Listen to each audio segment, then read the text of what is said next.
Hello मित्रांनो, तुमच्या Marathi Dick चॅनलवर स्वागत आहे। मी तुम्हाला मराठी डिक चॅनलवर रोज नवीन इंग्रजी शब्द शिकवणार। तर चला समय नष्ट न करता आजच्या व्हिडिओमध्ये शिकूया इंग्रजी शब्द। सेव्हरल।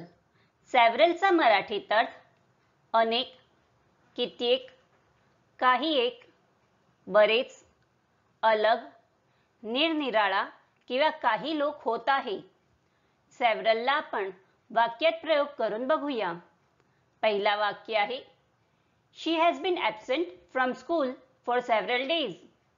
दुसरा वाक्य आहे I have met him on several occasions.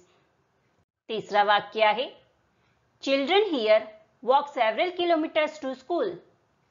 चौथा वाक्य आहे She was a teacher for several years before becoming a writer.